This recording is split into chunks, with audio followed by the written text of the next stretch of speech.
Muy buenos días, estimados participantes. El día de hoy, ¿verdad? Estamos nosotros aquí iniciando lo que es una pequeña capacitación que tenemos acerca de los impuestos sobre la renta. Somos Galindos y asociados en convenio con Galindo Business School, que estamos pues trayendo aquí a nuestro expositor Carlos Galindo para un programa de educación continua. Pues el día de hoy, como ya les estaba comentando, el tema a hablar va a ser impuestos sobre la renta en consideraciones ante la declaración, ¿verdad? Tenemos a nuestro expositor Carlos Galindos, que es licenciado en Contaduría Pública, es asesor también y experto en lo que es impuestos y conferencias, incluso ha trabajado también en lo que es con grandes empresas en temas de lavado contractivo, prevención de también lo que es sistemas de tributaria, financiera, el financiamiento con terrorismo, en cumplimiento también de lo que es de los tributos, ¿verdad?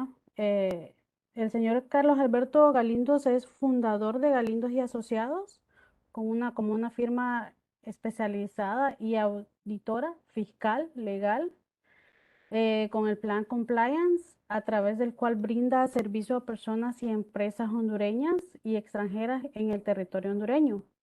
Actualmente el señor Carlos Alberto Galindo se desempeña como director en Galindos y Asociados y es especialista en negocios en Honduras para Doing Business International. El día de hoy, pues, no sé si usted nos puede compartir un poquito más, Carlos, acerca de la experiencia que ha desarrollado con las empresas aquí en Honduras y cuáles son los temas a los que se dedica más, ¿verdad? Lo que ha enfatizado. No sé si nos puede compartir un poquito más. Muy buenos días a todos. Primeramente quiero darles las gracias a cada uno de ustedes por acompañarnos el día de hoy, por tomarse su tiempo. Como bien lo comentaba Lilian, yo soy socio fundador de Galindo y Asociados, firma de consultoría y auditoría. Dentro de mi experiencia, pues yo me he desempeñado en distintas áreas, como ser siempre el área tributaria, que es la que nos trae hoy en día aquí. Y también he colaborado en otras funciones como ser el área de compliance, lo que es el cumplimiento y prevención de riesgos en el área financiera. Y también he asesorado a diversas empresas y compañías en distintas áreas, ¿no? No solo también en la parte tributaria, sino también en lo que es la parte de prevención del lavado de activos y financiamiento del terrorismo. Y actualmente soy asesor de negocios para Honduras, para una firma de Reino Unido que se llama Deutsche Business International, con la cual asesoramos a clientes extranjeros aquí en Honduras, ¿no? El día de hoy vamos a darle un, un repaso, podríamos decirlo, ¿no? A un tema bastante interesante que es el tema del impuesto sobre la renta, que ya estamos prácticamente en lo que es la recta final para lo que es la presentación de la declaración que vence el 30 de abril, ¿no? Sin embargo, hay que tener en cuenta que el 30 de abril pues cae día inhábil y pasa al siguiente día, solo que en esta particularidad, el siguiente día, que es 1 de mayo, pues es día libre, es feriado nacional, por lo que em, el día que vence la declaración, pues pasaría a ser el 2 de mayo, ¿no? Entonces tendríamos hasta el 2 de mayo para presentar lo que es la declaración. Sin embargo, pues siempre hay que ser precavidos y no dejarlo todo a final del tiempo, porque pues, por experiencia que ya hemos tenido, hemos visto que ya en los últimos días lo que es el aplicativo de Glide tiende a fallar, no se tiende a saturar y tiende a ocasionar este temor de que podamos llegar a presentar lo que es la declaración a final o incluso fuera lo que es el periodo, ¿no?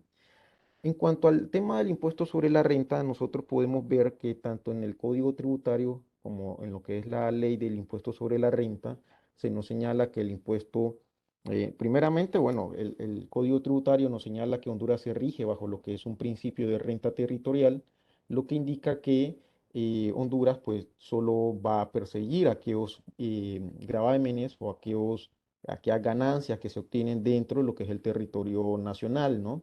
Es decir, que cuando usted obtenga una ganancia de una fuente que está en el extranjero, pues no debería estar grabada con ningún impuesto aquí en Honduras, ¿no? Y en lo que es la ley del impuesto sobre la renta, si nosotros también observamos, la leemos, vamos a darnos cuenta que también en la ley señala de que el impuesto pues grava lo que son los ingresos provenientes del trabajo, del capital o de la combinación de ambos, ¿no? Y que pues es también en aplicación a lo que es el territorio nacional, ¿no? Entonces, esto nos indica que la ley nos está señalando de que el impuesto pues va a gravar los ingresos provenientes de fuente hondureña, ¿no? Sin embargo, ahí mismo lo que es en la ley del impuesto sobre renta, de hecho, hay que saberlo interpretar bastante porque hay algunas líneas que están ahí, podríamos decir, disfrazadas, que también al momento de interpretarla, también nos dan a entender que sí se podría llegar a grabar lo que es la renta proveniente de fuentes extranjeras. Y de hecho, a raíz de esa pequeña interpretación administrativa, es que la Administración de Rentas aquí en Honduras en ocasiones tiende a exigirle a, al contribuyente también declarar aquellas fuentes que obtienen del extranjero, ¿no? Entonces, hay que ver que la interpretación en Honduras sí tiene esta particularidad que en el Código Tributario señala una cosa y en la ley del impuesto sobre la renta pues tiene algunas interpretaciones varias, ¿no? Porque nos dan distintas interpretaciones en lo que es la ley del impuesto sobre la renta. Ahora, el impuesto como tal tiene algunas generalidades. Primeramente, como les comentaba, pues grava lo que son los ingresos provenientes del capital, del trabajo, de la combinación de ambos, ¿no? Del capital, pues estamos hablando principalmente el capital que nosotros ponemos para pues, percibir lo que es una renta, un ingreso, ¿no? Cuando hablamos del trabajo, pues prácticamente aquí estaríamos hablando de la fuente que percibimos como personas naturales, ¿no? El impuesto pues aplica tanto a las personas naturales como a las personas jurídicas. En esta ocasión, para lo que es la charla, pues solo vamos a tratar, nos vamos a enfocar a lo que es la persona jurídica, ¿no? Ya en otra charla más adelante vamos a hablar acerca de lo que es la persona natural, ¿no? Como les comentaba, la particularidad de este año, ¿no? La declaración vence el 30, pero vamos a tener hasta el 2 de mayo para poder realizar lo que es la presentación y pago del impuesto, ¿no? Ya que el 30 de abril, pues cae en día inhábil, ¿no? Y la tasa del impuesto, pues es del 25%. Sin embargo, más adelante vamos a ver un poco más acerca de la tasa, porque también hay algunas particularidades que debemos de conocer en relación si nos va a aplicar la tasa del 25 o nos aplicaría lo que es el artículo 22A, ¿no? Porque ahí hay otro punto que hay que saberlo conocer, ¿no? Que está vinculado al nivel de ingresos.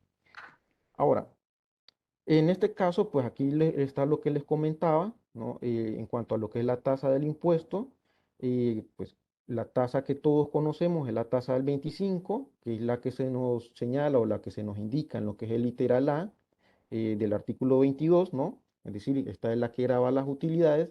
Sin embargo, también en el artículo 22A, guión A, ¿no? Tenemos otro segmento que es la que nos indica de que cuando una compañía tenga ingresos brutos mayores a 1.000 millones, pues esta también se le puede llegar a aplicar lo que es la tasa del 1%, ¿no? En este sentido, pues hay que tener en claro de que no es que vamos a pagar la del 25 y la del 1 también, sino que se va a tener que calcular ambas tasas y la que resulte mayor es la que se va a tener terminar pagando, ¿no? Es decir, que si nosotros calculamos a través de lo que es el artículo 22-A y nos resulta un impuesto mayor que en cuanto a lo que es el cálculo del 25%, entonces se tendría que pagar en base a lo que es el artículo 22A. En caso contrario, que el cálculo nos indique, que la liquidación nos indique que pagando a través de lo que es el 25% es mayor que en base al cálculo de ingresos brutos, pues se tendría que pagar entonces en base a lo que es la tasa del 25%, ¿no? Pero, como les menciono, lo que se señala en el artículo 22A solo aplica para aquellas organizaciones, aquellas compañías que tienen ingresos mayores a lo que es 1.000 millones de lempiras, ¿no? Ahora, este artículo también les aplica tanto a la persona natural como a la persona jurídica, ¿no? Hay que tenerlo también presente en eso. En el caso del artículo 22A, guión A, este también tiene una tasa, podríamos decir que como un descuento que se le aplica a otras compañías de un sector específico, ¿no? Aquellas compañías que pertenecen a lo que es la industria del cemento, a lo que es la industria de servicios relacionados a servicios públicos, a lo que son la industria de los medicamentos farmacéuticos de uso humano, ¿no? A la industria panadería, a la industria del acero, a la industria del café. A estas compañías que pertenecen a estos sectores en específicos, la tasa, de acuerdo a lo que es el cálculo del artículo 22A, no va a ser del 1, sino que sería del 0,50, ¿no? Entonces la tasa ahí es menor. Esto es porque el Estado desde hace muchos años viene incentivando lo que es el desarrollo a estos sectores en específico, ¿no? Incluso si nosotros vemos en lo que es la ley de justicia tributaria, en la propuesta de ley que se está haciendo, siempre están hablando de que se quieren incentivar algunos sectores en específico, muchos de los cuales son de los que les he mencionado, ¿no? Ahora, eh, tenemos también lo que es la parte del activo neto, este impuesto que grava prácticamente lo que es el activo de la compañía. Sin embargo, en cuanto a lo que es el activo neto, debemos de tener presente de que si nuestra compañía tiene activos totales menores a 3 millones, el activo neto no nos aplica, ¿sí? ¿Por qué no nos aplica? Porque el activo tiene una base exenta que es de 3 millones. Es decir, si tenemos activos menores a 3 millones, no nos va a aplicar. Ahora, en caso de que el activo sea mayor a 3 millones, sí tendríamos que realizar un cálculo para determinar cuánto sería el valor a pagar en cuanto a lo que es el concepto de activo neto, ¿no? Ahora, eh, nosotros para este cálculo pues tendríamos que tomar todo nuestro activo y a este activo total tendríamos que aplicarles algunas deducciones que son las que nos permiten la ley. ¿Como cuáles deducciones? Bueno, como la amortización de cuentas incobrables, como lo que son las depreciaciones, como son las amortizaciones por activos intangibles, ¿no? Las revaluaciones por activos. Entonces, estas son algunas deducciones que la ley nos permite a nosotros poder deducir de lo que es el activo neto. Una vez que nosotros aplicamos lo que es estas deducciones, obtenemos lo que es la base em, imponible, ¿no? A esta base imponible todavía nosotros le debemos de restar 3 millones, que es la base exenta que nos señala la misma ley del activo neto, y al resultado, pues nosotros le vamos a aplicar lo que es el 1%.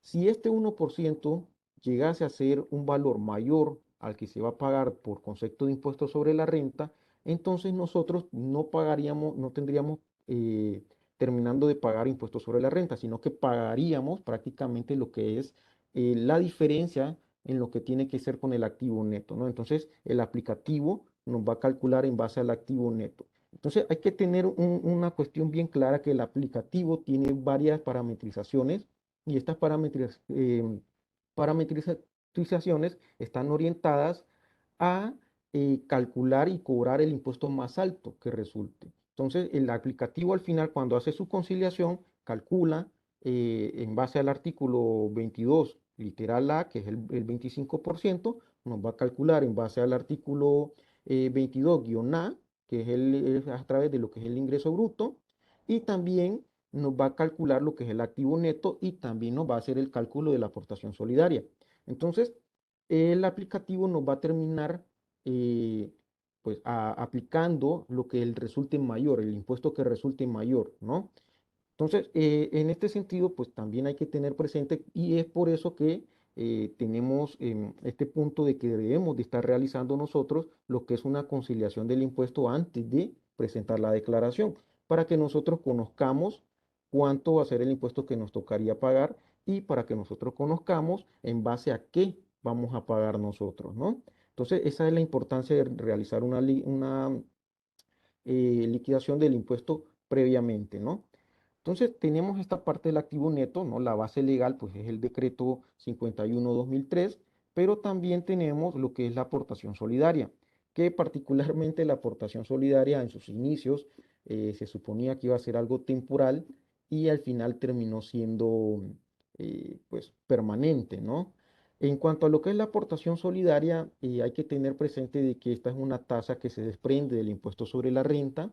Esta tiene una tasa del 5% y también grava lo que es la utilidad, solo que a diferencia del impuesto sobre la renta, no grava la utilidad directamente, sino que en el caso de la aportación solidaria toma la utilidad y a la utilidad le resta un valor de 1.000.000. A ese resultado, ¿no? Es cuando es al que se le calcula lo que es el 5% para poder determinar cuál es el valor a pagar en concepto de aportación solidaria. Esta aportación tiene algunas excepciones, ¿no? Le va a aplicar a la persona jurídica, pero tiene algunas excepciones, ¿no? ¿Cuáles son? Pues aquellos obligados tributarios, aquellos contribuyentes que se encuentren acogidos a un régimen especial, aquellos que estén exonerados del impuesto sobre la renta, ¿no? Y aquellos, pues, que no tengan una renta neta agravable mayor a 1.000.000, ¿no? ¿Por qué? Porque en este sentido, pues, recordemos que la aportación solidaria también tiene una base exenta de 1.000.000 de lempiras, ¿no? La base legal sobre esto, pues, es el decreto 51/2003, pero también en lo que es el decreto 278/2013 y su reglamento, que es el acuerdo 464/2014, ¿no? En cuanto a los ingresos, tenemos que tener presente que nosotros tenemos los ingresos gravables, pero también tenemos ingresos no gravables, que ya voy a hablar un poquito más acerca de ellos. En cuanto a los ingresos, pues la misma ley nos indica que se va a considerar ingreso toda clase de rendimiento, toda clase de utilidad, toda clase de ganancia, renta, interés, producto, provecho, participación, ¿no? Entonces, los ingresos gravables que tiene la compañía o que va a tener la compañía son todos aquellos que se producen a raíz de lo que es la actividad comercial que ésta tiene, ¿no? Sin embargo, nosotros vamos a tener algunos ingresos que se van a considerar no gravables. ¿Por qué? Porque estos ingresos, o bien la ley ya nos indica que son exentos del impuesto, o estos ingresos ya están gravados con otra tasa o con otro tributo. Por ejemplo, en este caso, pues nosotros tenemos los ingresos no gravables y uno de estos ingresos no gravables son aquellos que provienen por ganancias de capital, ¿no? Y esto es porque las ganancias de capital están grabadas con lo que es una tasa del 10% y al estar grabado, pues ya no le podemos grabar a este ingreso otro tributo, ¿no? Pero entonces en este sentido hay que tenerlo también bien bastante presente al momento en que nosotros vamos a estar realizando lo que es la contabilización de estos ingresos, tener presente de que estos ingresos para lo que es la tributación, para lo que es la declaración, nosotros tenemos que señalarlo o indicar que son ingresos no gravables, porque de lo contrario el aplicativo nos va a calcular, también lo va a tomar en cuenta, lo va a sumar para el efecto de lo que es la renta neta gravable, ¿no? En cuanto también a aquellos ingresos que provienen por intereses bancarios, estos ingresos también son considerados no gravables. Esto debido a que estos ingresos también están gravados con una tasa del 10% y por tanto no se les puede grabar tampoco el impuesto sobre la renta porque ya está grabado con un tributo. Sin embargo, aquí hay que tener presente una situación, porque los ingresos o porque provienen de intereses bancarios, pues tienen su condición, ¿no? Y es que estos intereses tienen que provenir de la operación o de la transacción que nosotros tenemos con una institución del sistema financiero, ¿sí? Si nosotros mantenemos o estamos recibiendo intereses de otro tipo de institución que no pertenezca al sistema financiero, en este caso no podemos decir o considerar de que esos ingresos ya están grabados con el 10%, porque ese tributo del 10% a los intereses es exclusivamente a los intereses que provienen de instituciones del sistema financiero, ¿no? Instituciones bancarias, ¿no? También tenemos los dividendos. Los dividendos, pues sabemos que están grabados también con una tasa del 10%, por lo tanto, tampoco van a estar grabados tanto para la persona natural como para la persona jurídica, porque al momento de repartir lo que son los dividendos, pues la compañía tiene la obligación de tener que aplicar lo que es la retención del 10%. Entonces, aquellas compañías que son, por ejemplo, holding, o aquellas compañías que tienen inversiones en otras compañías, ¿no? Que son socias de otras compañías y que van a recibir dividendos, pues esos dividendos van a ser un ingreso no gravable para ellos, porque se les va a tener que aplicar lo que es una retención del 10%. Y también tenemos aquellos ingresos que, por ejemplo, que provienen de los seguros, ¿no? Aquellos ingresos que una aseguradora nos paga por en concepto de indemnización, porque tal vez hemos sufrido alguna pérdida de algún activo que nosotros tenemos. En cuanto a lo que son las indemnizaciones, hay que tener presente algunas consideraciones, porque primeramente ese ingreso no va a formar parte de lo que es la renta bruta, porque ese ingreso pues viene a, por decirlo así, a suplantar aquella pérdida económica que nosotros tuvimos por haber perdido algún tipo de activo, ¿no? Sin embargo, para que la administración tributaria no nos vaya a estar considerando o queriendo grabar este impuesto, nosotros debemos de tener documentado este tipo de ingreso, es decir, nosotros debemos de demostrar y tener documentado que nosotros tenemos contratado una aseguradora a la cual se le paga por cubrir alguna póliza de seguro para nuestra compañía, ¿no? Además de eso, tenemos que tenerlo documentado también con los recibos que la misma aseguradora nos pasa emitiendo para el cobro de lo que son el seguro, la póliza de seguro, ¿no? Sin embargo, también hay que tener presente otro punto con las indemnizaciones del seguro. Vean, recordemos que si nosotros tenemos una pérdida, puede suceder que la aseguradora nos reconozca el 100% de la pérdida o solo nos reconozca una parte de ella, ¿sí? En el caso de que solo nos reconozca una parte, digamos por decirlo así, nos reconozca tal vez solo el 80% de la pérdida, entonces ese 80% que nosotros vamos a recibir se va a considerar como un ingreso no gravable.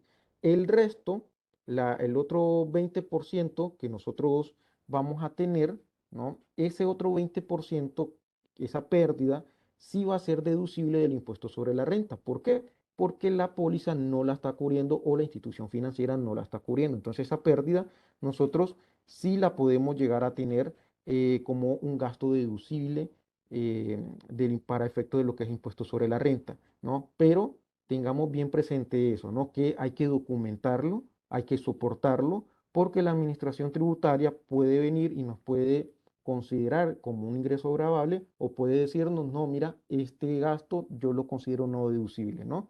Entonces, con nuestra documentación, con nuestros soportes, nosotros podemos respaldar que sí lo es. Porque recordemos que la misma ley del impuesto sobre la renta ya se señala que el ingreso proveniente en concepto de indemnización por algún seguro, pues es un impuesto no gravable y que la pérdida es decir, el porcentaje que la aseguradora no lo reconozca, se va a considerar como un gasto deducible, pero también la ley nos indica que debe estar debidamente comprobado, ¿no? Entonces, hay que tener presente eso, porque sí he conocido casos en donde la administración tributaria no ha querido reconocer esa diferencia por la pérdida porque tal vez no está debidamente comprobado, no está debidamente soportado, ¿no? Tenemos también lo que son las deducciones que nos permite la ley. Nosotros como compañía, como persona jurídica, podemos deducir de la renta neta gravable diferentes tipos de gastos, ¿no? Por ejemplo, los gastos ordinarios, como cuáles, bueno, como los salarios que nosotros pagamos, los salarios que nosotros le pagamos a nuestros colaboradores, los gastos en los que nosotros incurrimos para poder generar lo que es la renta para poder tributar, ¿no? Por ejemplo, los salarios, los alquileres que nosotros pagamos para mantener nuestras oficinas, los gastos de energía, los gastos de servicios públicos. Sin embargo, aquí hay que tener algo en cuenta, ¿no? Porque hay muchas compañías, por ejemplo, que alquilan. Entonces, el recibo de agua, por ejemplo, el recibo de energía, muchas veces no le va a venir a nombre de la compañía, sino va a venir a nombre del propietario, ¿sí? En estos casos particulares, nosotros la ley no nos señala particularmente si se consideraría como algo deducible o no. Sin embargo, si nosotros logramos poder documentar, poder soportar que nosotros somos responsables de realizar ese pago, entonces nosotros podríamos o podemos hacerlo y convertirlo en un gasto deducible. Por eso es bien recomendable que al momento de firmar algún contrato de arrendamiento, si el recibo no va a venir a nombre de nosotros, quede estipulado dentro del contrato que nosotros somos los responsables del pago del agua, del pago de la energía, ¿no? Porque desde ahí nosotros podemos demostrar que estamos en la obligación de cubrir esos gastos por el alquiler que tenemos, ¿no? Es por eso que yo les menciono bastante que hay que soportar y hay que documentar todas las operaciones que nosotros tenemos. También tenemos aquellos gastos que son necesarios para producir la renta que les mencionaba, aquellos gastos que estén pagados, que es una característica que debemos de tener en cuenta para que nosotros podamos deducir los gastos. Estos gastos deben de estar meramente pagados. Es por esta razón que las provisiones no se consideran para efecto del gasto, para efecto de disminuir la renta. Por eso es que se consideran no deducibles, porque las provisiones no están pagadas. Si bien puede ser que nosotros contabilicemos el gasto, ese gasto todavía no está pagado, está provisionado. ¿Y por qué la provisión no la consideramos como deducible? Porque la provisión es un monto que nosotros calculamos, no es un monto que realmente sabemos si va a ser o no va a ser acertado, sino que es por decirlo así, es un valor aproximado, una aproximación que nosotros hacemos. Entonces, en este sentido, por eso es que la provisión se considera como un gasto no deducible, ¿no? Por otro punto, les menciono que también todos estos gastos deben de estar debidamente comprobados, debidamente documentados para que puedan ser deducibles. Una particularidad es que cuando hablo de documentados, por ejemplo, en el caso de documentarlo a través de lo que son las facturas, pues primeramente las facturas tienen que cumplir lo que son los requisitos que nos señala el régimen de facturación, ¿no? Todos los documentos fiscales que nosotros utilicemos para poder soportar lo que son los gastos deben de estar y deben de cumplir los requisitos que señala el régimen, ¿no? Caso contrario, la administración tributaria puede venir y decirnos, no, mira, este no cumple los requisitos y no te lo voy a reconocer como un gasto deducible, te lo voy a ajustar, ¿no? Entonces, es por eso que hay que documentarlo, es por eso que hay que soportarlo y en el caso de los documentos, recordemos que nosotros tenemos la obligación de verificar que todos los documentos cumplan con los requisitos que señala la ley. Eso mismo lo indica lo que es el régimen de facturación, ¿no? Ahora, tenemos la parte de los soportes que les menciono. Nosotros debemos de soportar nuestras operaciones con lo que son documentos que sean admisibles. Esto quiere decir que sean documentos reconocidos por la administración tributaria, ¿no? Recordemos que tenemos lo que es el régimen de facturación, en el cual pues se nos señala todos aquellos requisitos que deben de cumplir estos documentos, ¿no? También podemos utilizar para soportar nuestras operaciones lo que son los contratos que nosotros firmamos, ¿no? Por ejemplo, les mencionaba el caso del alquiler. Desde el alquiler, a través del contrato, nosotros podemos soportar que tenemos la obligación de cubrir los gastos de energía y agua, ¿no? Por darles un ejemplo. Pero también podemos tener aquellos contratos con compañías que provienen del extranjero y a través de este contrato también podemos soportar que hemos recibido el servicio de una compañía del extranjero. Recordemos que en este sentido la ley también nos señala que sí son deducibles aquellas adquisiciones de bienes o de servicios que nosotros hagamos a una compañía extranjera, siempre y cuando nosotros demostremos de que ese servicio sí se nos ha dado o de que ese bien sí lo hemos logrado adquirir, ¿no? En cuanto a la facturación, recordemos, se debe cumplir lo que señala el régimen de facturación, sin embargo hay que tener presente que lo que se indica, lo que se nos señala en el régimen de facturación, solo va a ser de aplicación para los contribuyentes aquí en Honduras. Es decir, nosotros no le podemos exigir a un proveedor extranjero que nos emita una factura de acuerdo a lo que nos dice el régimen de facturación. ¿Por qué? Porque el régimen no les aplica a ellos. Es decir, es de aplicación aquí nacional, ¿no? Entonces ellos van a emitirnos una factura con los requisitos que le señala la legislación propia de su propio país, ¿no? Entonces, en estos documentos, estas facturas que nosotros tenemos de proveedores extranjeros, sí son reconocidas por la administración tributaria como un documento soporte, porque recordemos que no podemos exigirle a un proveedor que emita un documento como nosotros queremos. Entonces, si tenemos este tipo de documento, ¿no? Pues tengamos presente que sí lo podemos deducir de la renta, ¿no? He visto casos, he conocido algunos casos en donde algunos em, clientes han tomado estos documentos y los han registrado como un gasto deducible porque ellos dicen, no, es que no cumple lo que señala el régimen de facturación y el SAR no me lo va a reconocer. Y pues es todo lo contrario, de hecho sí lo reconoce porque se sobreentiende de que pues son documentos del extranjero, ¿no? Tenemos también los pagos a no residentes, que era lo que les mencionaba anteriormente, cuando nosotros contratamos servicios de alguna compañía o de algún proveedor extranjero, pues estos pagos, para que sean deducibles, primeramente deben de estar soportados con documentos, ¿no? Deben de estar documentados de que hemos recibido el servicio o el bien, y también debemos de pues soportar de que hemos aplicado la correcta retención que se les aplica a ellos. Recordemos que en el caso de los no residentes, pues se debe de aplicar lo que es una retención que, dependiendo del concepto del servicio que nos esté brindando, pues es la retención que nosotros vamos a aplicar. Estas retenciones van desde el 10 al 25%, y estas son las que nos señala el artículo 4 y el artículo 5 de la Ley del Impuesto sobre la Renta.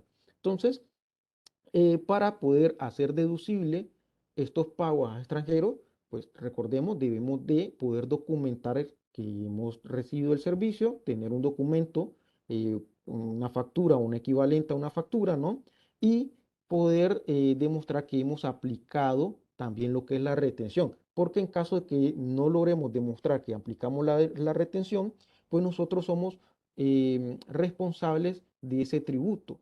Y si a nosotros nos llega a la administración tributaria a exigir ese tributo, a cobrar ese tributo, pues ese monto pues va a ser un gasto no deducible. Entonces, prácticamente por no aplicar la retención, nosotros estaríamos, por decirlo así, castigando a la compañía con un valor que no nos va a servir para poder disminuir la renta, ¿no? Entonces, hay que tener también cuidado con el tema de las retenciones.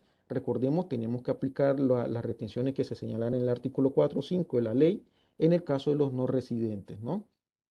Tenemos el impuesto que pagamos en el extranjero.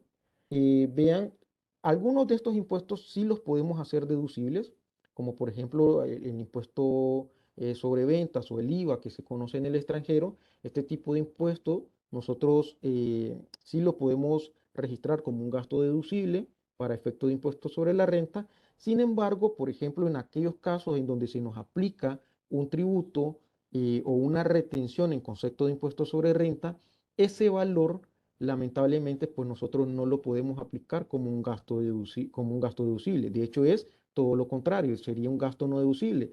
Esto se debe a que actualmente Honduras no tiene ningún convenio de doble tributación con ningún país. En este sentido, pues no podríamos aplicar ese principio de doble tributación porque, primero, no tenemos ningún convenio para poderlo aplicar. Y en caso de tenerlo, tendríamos que tener un convenio con el país de donde nos están aplicando la retención. Por ejemplo, si nosotros tenemos o le brindamos un servicio a una compañía que está ubicada en España, por ejemplo, entonces, o nosotros tendríamos que tener un convenio de doble tributación con España para poder aplicar lo que es la doble tributación. Entonces, en este caso, aquellas retenciones que se nos aplican en concepto de impuesto sobre la renta o en concepto de otro tributo, pues lamentablemente nosotros no la podemos utilizar como un crédito fiscal aquí en Honduras como para lo que es el efecto de impuesto sobre renta, ¿no? Y de igual forma, pues recordemos que también debemos de soportar todo lo que son estos gastos, todo lo que son esta adquisición de servicios y de bienes que nosotros realizamos a los extranjeros, ¿no? Esto para poderlo hacer deducible. Caso contrario, la administración tributaria pues nos va a realizar un ajuste y nos lo va a enviar al no deducible porque no lo tenemos debidamente soportado y documentado. Tenemos también lo que son las cuentas incobrables. Esta provisión, este es un derecho que tiene el contribuyente porque la misma ley se lo otorga. Nosotros podemos deducir de lo que es la renta bruta una provisión del 1% en concepto de pues, cuentas incobrables. Sin embargo, hay que tener presente que para calcular este valor, nosotros debemos de tomar el 1% de las ventas al crédito que realizamos durante el periodo. Por ejemplo, digamos que una compañía vendió 10 millones al crédito en el periodo fiscal 2022. Entonces, vamos a tomar ese valor de 10 millones y le vamos a calcular el 1%, ¿sí? Y si ese valor es menor al 10% de las cuentas por cobrar de los clientes, entonces nosotros podemos deducir ese valor por completo. Sin embargo, si ese valor es mayor al 10% de las cuentas por cobrar del cliente durante ese periodo, pues solo vamos a poder deducir el monto que topa al 10% de las cuentas por cobrar del cliente, ¿no? Ya no podríamos deducir más, porque la ley solo nos otorga hasta ese monto techo, ¿no? Entonces hay que tener presente esto. También este es un caso que me he encontrado en muchas ocasiones donde las compañías o algunos clientes que tenemos no han hecho, no han utilizado lo que es la provisión de cuentas incobrables en años anteriores. Y incluso cuando nosotros lo consultamos, muchas veces nos indican, bueno, es que no sabíamos que se podía hacer eso y no sabemos cómo se hace.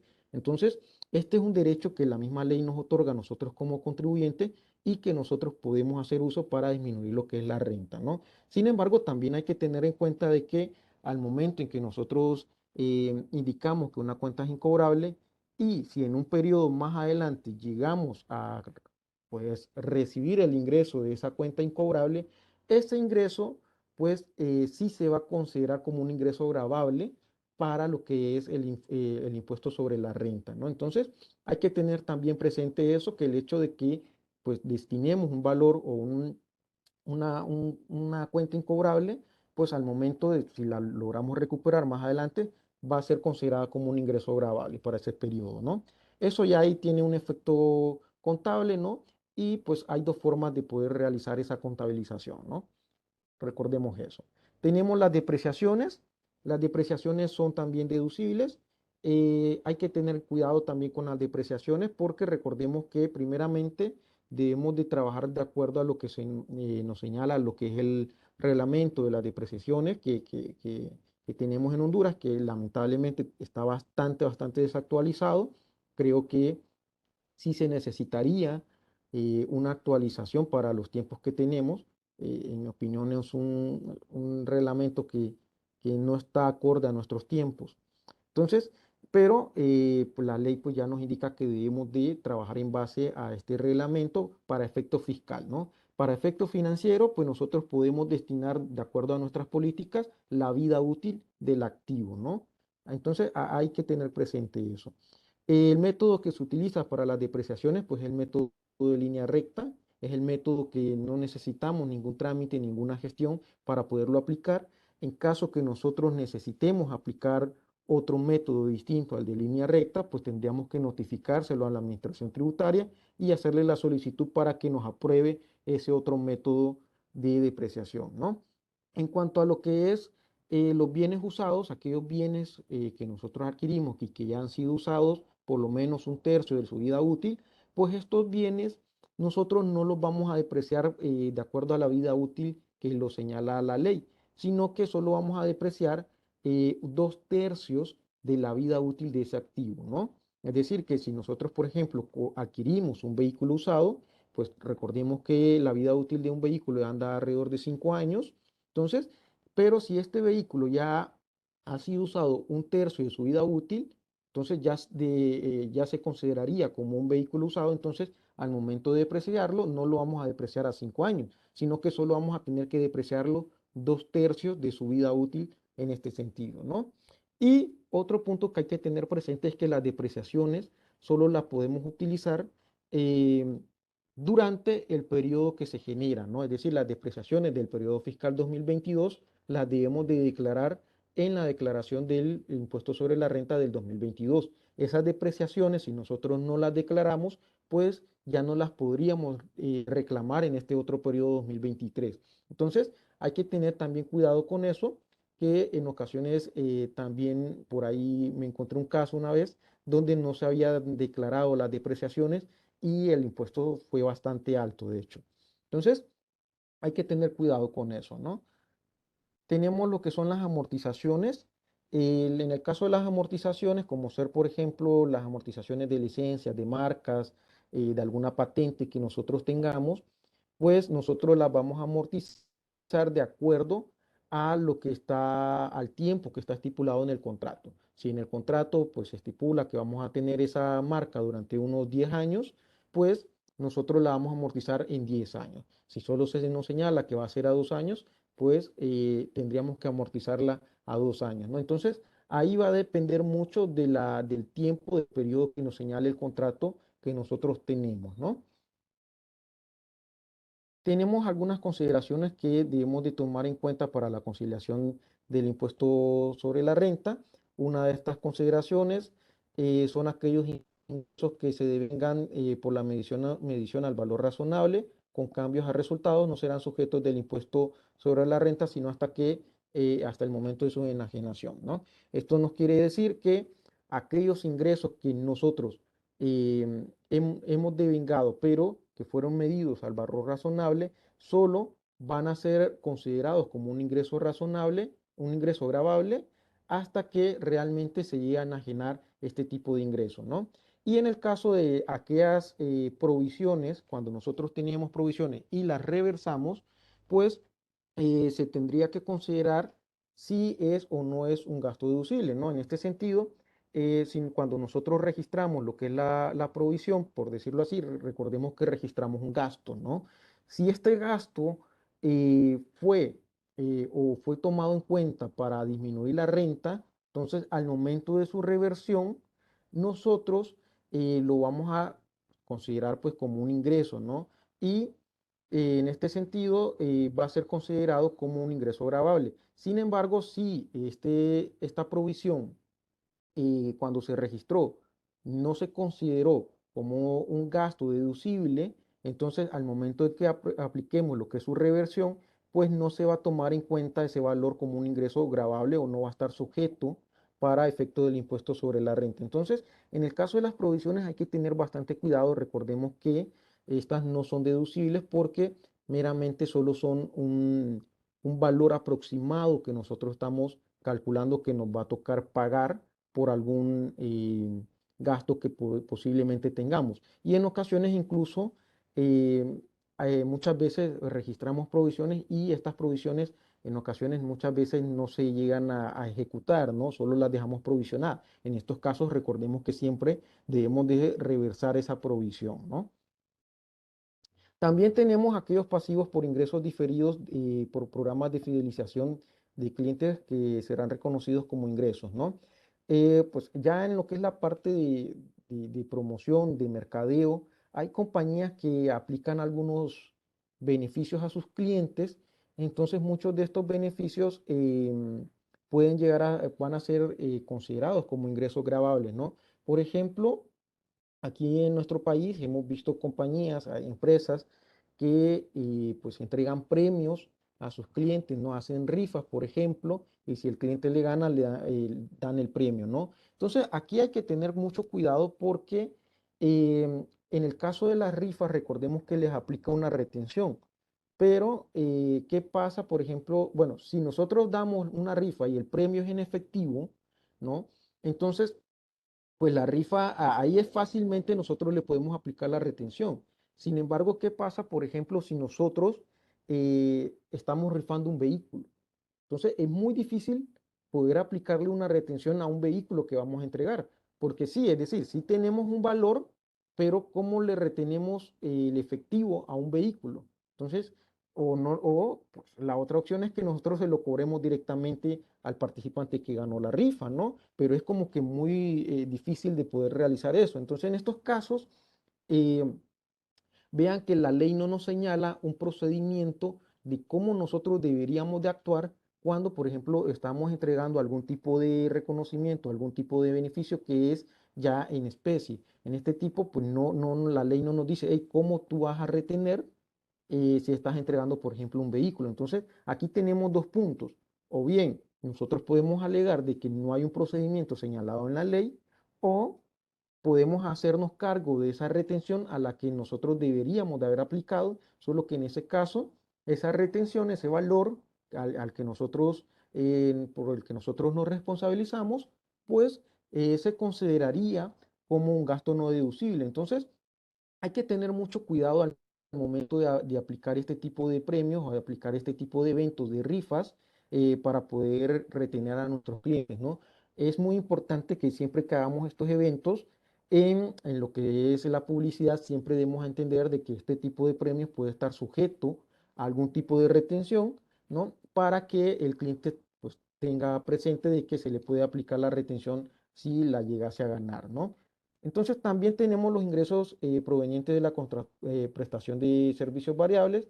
pues se considerará como un ingreso hasta el momento que se cumpla la condición, ¿no?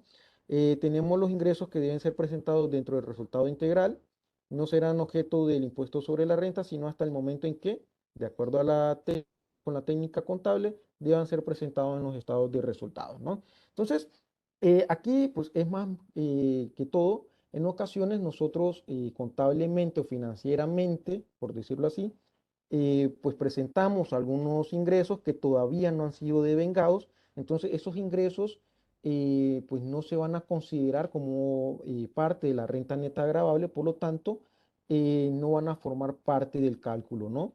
Hasta que realmente se llega a realizar ese devengo, ¿no? Entonces, en esos casos sí nosotros vamos a tomarlo en cuenta para impuestos sobre la renta. También tenemos lo que son las diferencias temporarias. Esto más que todo, recordemos que cuando nosotros tenemos una política financiera y también aplicamos lo que se señala la ley, por ejemplo, en el caso de las depreciaciones, en el caso de las depreciaciones se suelen generar muchas veces diferencias temporarias, ¿no? Estas diferencias temporarias se producen porque en ocasiones nosotros fiscalmente aplicamos una depreciación de acuerdo a lo que señala la norma legal, pero financieramente nosotros aplicamos la depreciación de acuerdo a la política contable que nosotros tengamos, ¿no? Por decirlo así, digamos que fiscalmente la norma nos señala de que un mobiliario equipo lo depreciamos a 10 años, pero financieramente nosotros podemos considerar de que ese mobiliario de equipo lo depreciamos a 5, ¿no? Entonces, vean que ahí estamos hablando de una diferencia de tiempo y podría ser que nosotros tengamos una diferencia temporaria que nos genere una depreciación diferente, ¿no? Financieramente vamos a tener una mayor depreciación que la fiscal. Entonces, aquí hay que tener cuidado porque si en estos casos esa diferencia que se genera, esa diferencia financiera, pues va a ser considerada como un gasto no deducible. En caso de que la diferencia sea fiscal, sea mayor, pues acorde a lo que dice la norma, entonces esa diferencia, ese valor de depreciación, sí lo vamos a llegar a considerar como un gasto deducible. Entonces, aquí hay que tener cuidado con el tema de la diferencia temporaria porque esto tiende a afectar mucho lo que es el impuesto diferido, ¿no? Recordemos, la diferencia temporaria pues nos obliga a registrar ya sea un activo o un pasivo por impuesto diferido. En caso que registremos, por decirlo así, un activo diferido, pues ese activo, pues ese monto se considerará no deducible. Si registramos un pasivo diferido, pues en ese caso, pues sí, sí va a ser considerado deducible, ¿no? Entonces, por eso cuando nosotros vemos lo que es la declaración del impuesto sobre la renta, en lo que es la parte del estado de situación financiera, nosotros vamos a ver que en la parte del activo no se nos señala ningún activo por impuesto diferido, pero en el caso del pasivo, ahí sí se nos indica pasivo por impuesto diferido, ¿no? Y es porque cuando resulta un activo por impuesto diferido, pues la norma fiscalmente se considera no deducible, ¿no? Entonces hay que tener también presente eso en cuanto al momento en que nosotros vamos a hacer nuestra declaración. Tenemos las provisiones, que eran los que les mencionaba anteriormente. Pues las provisiones nosotros las vamos a considerar no deducibles. Esto pues ya se los he venido explicando porque pues como les digo, la provisión no es un gasto que realmente se ha materializado, no es un gasto que nosotros hemos pagado. Recordemos que cuando les hablaba sobre las deducciones permitidas por la ley, una de las condiciones era que estuviera pagado, ¿no? Entonces, la provisión, pues, para efecto fiscal, la vamos a considerar como un gasto no deducible, ¿no? Tenemos lo que es el diferencial cambiario. Esto, pues, sí, hay muchas compañías que manejan diferencial cambiario y hay que saber cuándo va a ser deducible y cuándo no va a ser deducible, ¿no? Para el efecto de impuesto sobre la renta. Entonces, en este caso, va a ser deducible cuando si el diferencial cambiario que se generó por operaciones que apoyan a la obtención de ingresos, el gasto es deducible en el caso que resulte una ganancia cambiaria se debe considerar como un ingreso gravable, ¿no? Efecto del impuesto sobre la renta. Esto quiere decir que cuando nosotros tenemos una ganancia por impuesto por diferencial cambiario, entonces va a ser gravable, ¿no? Ese valor, esa ganancia se va a considerar como un ingreso gravable para lo que es para impuestos sobre la renta, ¿no? Sin embargo, cuando nosotros tenemos una pérdida por diferencial cambiario, pues no se va a considerar deducible en este caso, ¿no? Entonces hay que tener presente esta parte del diferencial cambiario también al momento de nosotros realizar lo que es la declaración, porque ya la norma, incluso la administración tributaria, sí le pone bastante atención a esto, porque en ocasiones, dependiendo del volumen de operaciones que manejemos nosotros con dólares, el, el valor, ¿no? Ese diferencial cambiario puede llegar a ser bastante alto, ¿no? Entonces, si tenemos una pérdida, es decir, en este caso, pues lo van a considerar como un gasto no deducible y en caso de tener una ganancia, pues la administración tributaria sí lo va a reclamar como algo deducible, ¿no? Un punto que hay que tener en cuenta con el diferencial cambiario es que siempre debemos de utilizar lo que es la tasa que señala el Banco Central de Honduras, ¿no?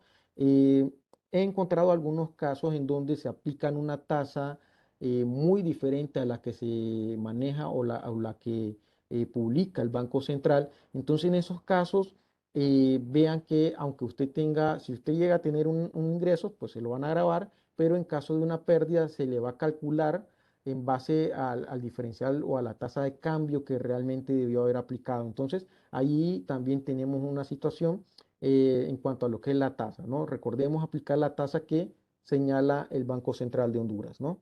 Tenemos los beneficios a empleados. Aquí hay que tener mucho cuidado porque hay beneficios que nosotros le entregamos a los empleados que son deducibles y hay algunos que no van a ser deducibles.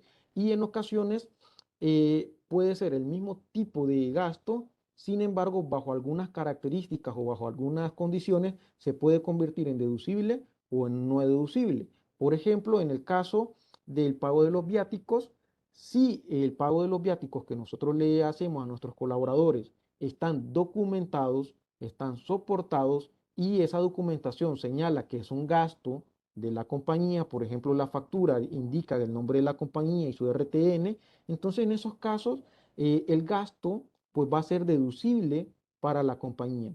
Pero si nosotros le entregamos viáticos al colaborador y no le exigimos una liquidación o solo le damos el dinero y le decimos gástelo de acuerdo a como usted considere y no le exigimos ningún documento o soporte, entonces en ese caso se va a considerar como un gasto no deducible y para ese colaborador ese monto se le va a considerar como un gasto, como un ingreso gravable que él percibe, es decir, parte de su ingreso, ¿no? Entonces hay que tener cuidado en el caso de los viáticos porque debemos de soportarlos con documentos, ¿no? Para poder deducirlo del impuesto sobre la renta, ¿no? En el caso de los gastos de representación sucede lo mismo. Si nosotros los documentamos, los podemos realizar deducibles siempre y cuando demostremos también que estos gastos son necesarios para lo que es la operación de la compañía. Si nosotros no logramos demostrar eso, pues se van a considerar como un gasto no deducible, ¿no?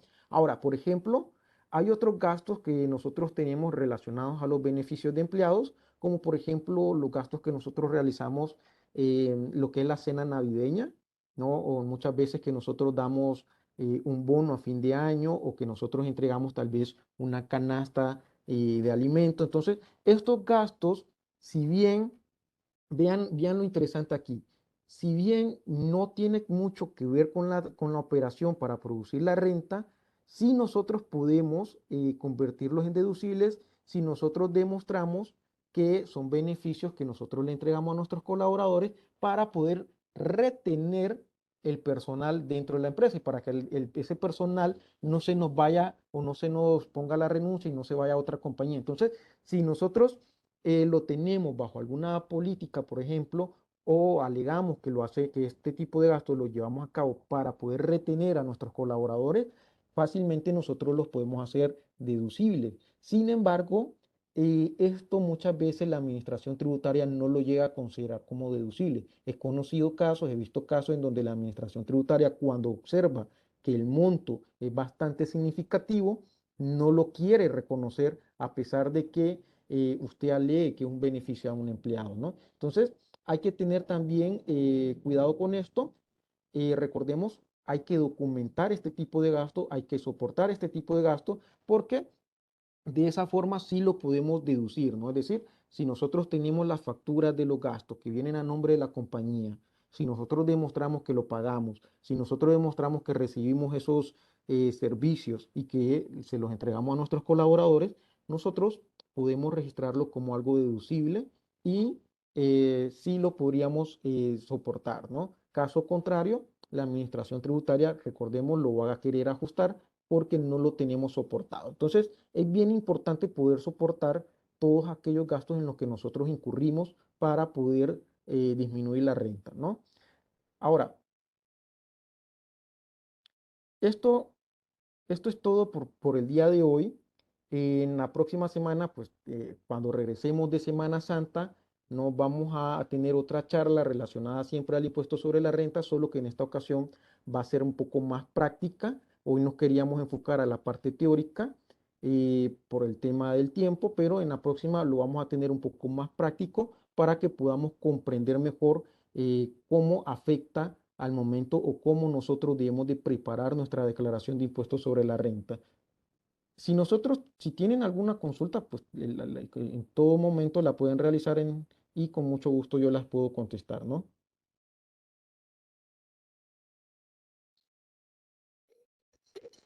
Tenemos dos preguntas, Carlos. Nos dice la primera que nos hace la participante Reina. Me indica si hay cambios en el aplicativo de Live para las declaraciones del 2022 y la otra es de Araceli dice los gastos que son navideños, es decir, que les demos regalos a los clientes, ¿se consideran deducibles? No sé si nos ayuda a contestar esas preguntas. Sí.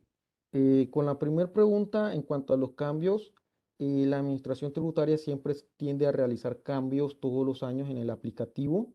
Eh, Estos cambios usualmente los realiza dentro de los primeros meses. De hecho, si nosotros observamos, si nosotros intentamos hacer la declaración en los primeros días de enero, el sistema no nos permite porque ellos todavía están trabajando con el aplicativo para aplicarles los cambios que requieren. Sin embargo, en este caso, al menos en lo que he estado revisando, los cambios que han aplicado realmente no son muy significativos. Es muy similar a lo que se aplicó en el 2021, ¿no? Entonces, no hay un cambio que usted pueda ver que sea realmente significativo en cuanto a lo que es el formato que se utiliza, ¿no? En lo que es la segunda pregunta que me hacían en cuanto a los regalos que se les dan a los clientes. Recordemos que nosotros como parte de las operaciones que tenemos, tenemos la parte comercial. Dentro de las estrategias comerciales, nosotros tendemos a realizar premios, a otorgar regalos, a otorgar algunos obsequios a nuestros clientes, y esto es con la finalidad de poderlos retener, ¿no? Entonces, esto era lo que yo les mencionaba antes, ¿no? Nosotros podemos darle algún regalo a nuestro cliente por motivo de fin de año, ¿no? O por cualquier otro motivo, en cualquier otro momento, y sí es deducible, ¿no? Sin embargo, pues recordemos que debemos de documentarlo, soportarlo, es decir, tener una factura que respalde ese gasto y tener eh, pues alguna estrategia de comercialización que nosotros tenemos para poder fidelizar a nuestros clientes, ¿no? Entonces, sí podemos, no hay ningún problema, al igual que los gastos navideños, como les mencionaban, los podemos hacer deducibles siempre y cuando nosotros podamos soportar y demostrar de que es para poder retener a nuestro personal, ¿no? Entonces, en esos casos, pues son deducibles sin ningún problema. No sé si hay alguna otra pregunta.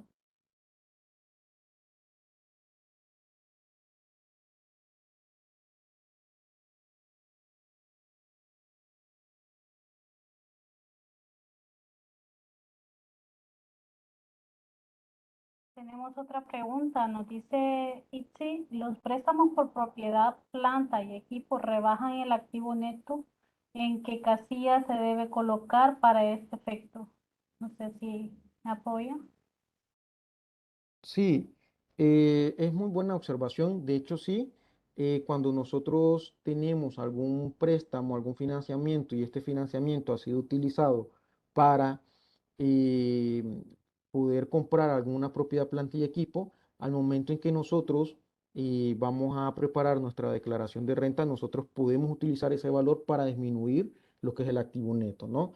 Esto nosotros este valor nosotros lo digitalizamos cuando vamos a hacer la conciliación del activo neto. De hecho, en el aplicativo, ¿no? Si nosotros nos vamos en la parte, cuando nosotros vamos llenando lo que es la declaración en lo que es la parte de financiamiento en el estado de resultados, nosotros ahí vamos a ver que nos aparece una casilla, ¿no? Si es un financiamiento nacional, si es un financiamiento extranjero, si es un financiamiento con partes relacionadas, y aparte de ahí abajito de esas casillas nos aparece si es un financiamiento para poder adquirir propiedad, planta y equipo. Entonces, ahí es donde nosotros señalamos ese valor. No recuerdo exactamente cuál es el número de la casilla de la celda, pero en la parte del estado de resultados, en donde está la parte de préstamos, ahí es donde nosotros llenamos e indicamos de que ese financiamiento que recibimos fue para adquirir una propiedad, planta y equipo.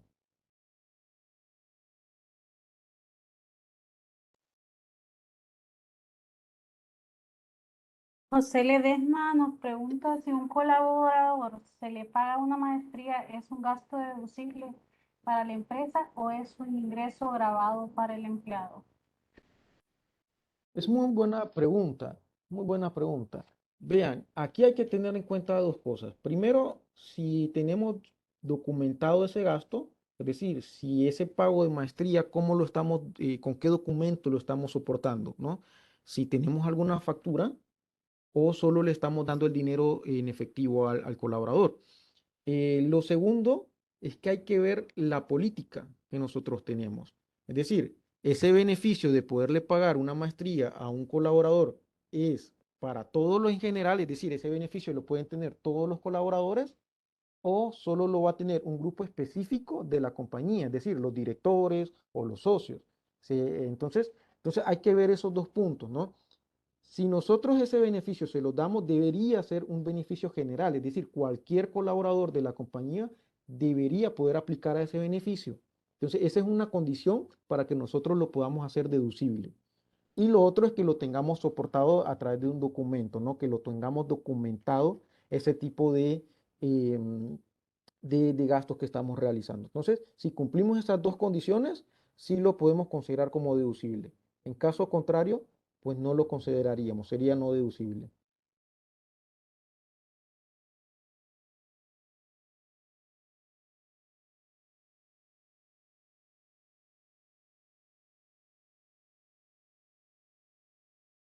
Ah, sí es gravable. Eh, bueno, en este caso sería un ingreso no gravable para el colaborador. Si es deducible para la compañía, em, en este caso, pues si es deducible para la compañía, eso nos quiere decir de que hay un documento que soporte, ¿no? Si hay un documento que soporte ese gasto para la compañía, para el colaborador va a ser un ingreso no gravable, ¿sí? Si no hay un documento que soporte el gasto, entonces en este caso sí se le va a considerar como un ingreso gravable para el colaborador. Entonces ahí va a depender si existe o no existe un documento que pueda soportar esos o esas mensualidades o esos pagos que se realizan por la maestría, ¿no?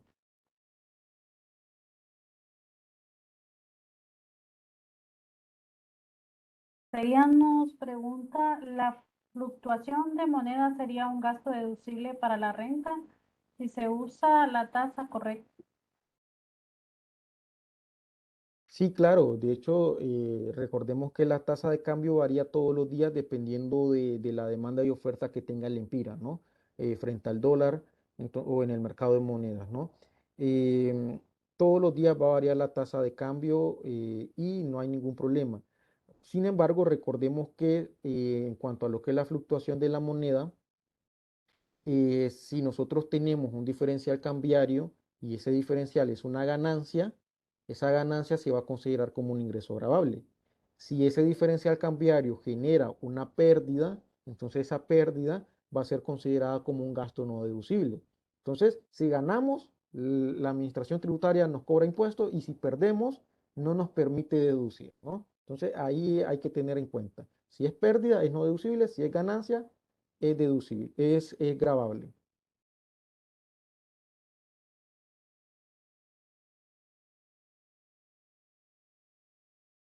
Hay otra pregunta, Carlos, nos dice Ixi. Cuando una empresa, vamos a ver si es verdad. Cuando una empresa no ha hecho cierre de operaciones, no ha vendido nada, no ha gastado nada, la declaración de renta en su sección de ingresos pide colocar ingresos. En ese caso, ¿cómo elaboramos la declaración? Sí, en estos casos, cuando el aplicativo nos exige que coloquemos un valor, porque si en caso contrario, cuando nosotros demos verificar, nos va a señalar de que hay un error porque no se han llenado estas casillas, esas casillas de ingreso. Entonces, si la empresa o la compañía no tiene o no ha generado un ingreso o no tiene un gasto, entonces podemos poner un valor mínimo, ¿no? Un valor mínimo que no genere un impuesto, ¿no? Por ejemplo, podríamos poner tal vez un ingreso de 10 lempiras o de 50 lempiras y un gasto similar, ¿no? Para que el aplicativo sí nos permita realizar la declaración, pero el impuesto que causaría sería muy, muy mínimo.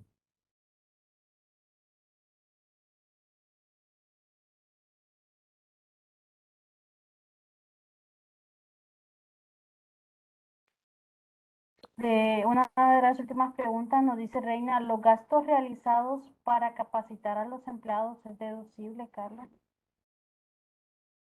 Sí, los gastos de capacitaciones son deducibles. Recordemos que nosotros para poder tener una mejor operación debemos de contar con los mejores colaboradores, ¿no? Entonces, podemos capacitar a nuestros colaboradores y ese gasto es deducible, siempre y cuando esté soportado, siempre y cuando nosotros tengamos una factura por haber pagado ese servicio, ¿no? Entonces, ahí sí es deducible, pero si nosotros capacitamos a nuestro colaborador y quien los capacitó o la empresa que nos vendió la capacitación no nos da una factura, ¿cómo nosotros documentamos o soportamos ese gasto? Entonces ahí sería no deducible, ¿no? Siempre recordemos que para poder, para que el gasto sea deducible, debemos tener soporte o documento soporte que nos permita demostrar y comprobar que hemos incurrido en ese gasto. Entonces, las capacitaciones a los colaboradores sí son deducibles, sin ningún problema.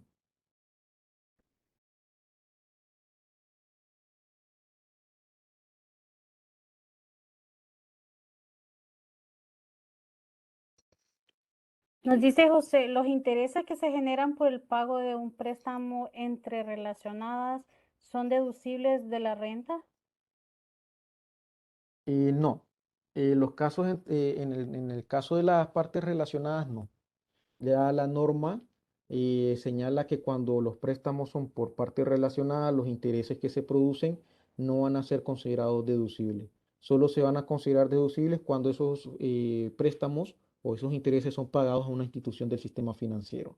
Ahí sí, pero en partes relacionadas no. Y es que esto se presta mucho a lo que es la parte de la manipulación de las utilidades, ¿no? Recordemos que por eso es que cuando tenemos partes relacionadas se nos obliga también a realizar un estudio de precios de transferencia para determinar si es que estamos desviando la ganancia a otro país con un régimen o con una tasa impositiva menor, ¿no? Entonces, esa razón se pide el estudio de precios de transferencia que también vence en este caso en la misma fecha del impuesto sobre la renta, ¿no? Entonces, en el caso de los precios de transferencia, pues es un estudio especializado que se tiene que mandar a realizar con alguna firma especializada en la materia o aquí en Honduras habemos muchas firmas auditoras que damos este servicio también. Entonces, ese estudio pues nos sirve a nosotros para poder realizar lo que es la declaración de precios de transferencia. Incluso cuando nosotros veamos lo que es, o cuando estemos haciendo la declaración de una persona jurídica, vamos a ver que la primera sección que nos aparece es la de partes relacionadas. Esa sección no la llenamos en el aplicativo del impuesto sobre la renta, sino que esa sección la llenamos en la declaración informativa de precios de transferencia. Entonces, llenamos la de precios de transferencia Y cuando nosotros hagamos la de impuesto sobre la renta, esos datos, esos valores se van a, por decirlo así, se van a jalar de esa otra declaración y nos van a aparecer ya en la declaración de impuesto sobre la renta. Pero para eso se necesita un estudio, ¿no? Entonces, en este caso, pues, recordando la pregunta, pues los intereses pagados a partes relacionadas no son deducibles.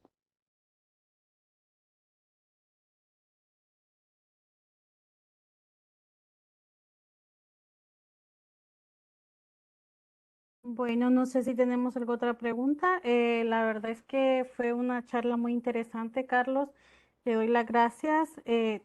No sé, bueno, a los participantes por si desean tener otras consultas, pues nos pueden escribir también a los números y a los correos que ven aquí en pantalla. Nosotros podríamos estarles solventando, ¿verdad? Sus interrogaciones. Igual, pues agradezco su participación y a Carlos por ese apoyo y ese aprendizaje que nos dio el día de hoy, ¿verdad? Entonces, les deseo a ustedes, participantes, un agradable día y muchas gracias, Carlos.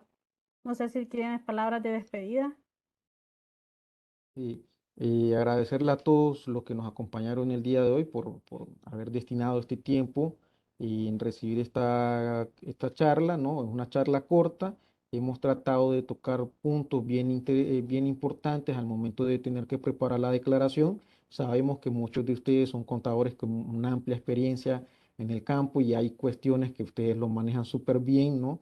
Pero siempre es importante eh, participar en este tipo de eventos para poder actualizarnos de alguna norma o tal vez de alguna reforma que se nos ha aplicado o tal vez incluso muchas veces, como bien nos preguntaban, de algún cambio que se ha realizado en lo que es el aplicativo del impuesto, ¿no? Entonces a todos muchas gracias por su participación y les compartiré mi correo por si también llegasen a tener alguna consulta más adelante, pues ahí la pueden realizar con mucho gusto, ¿no?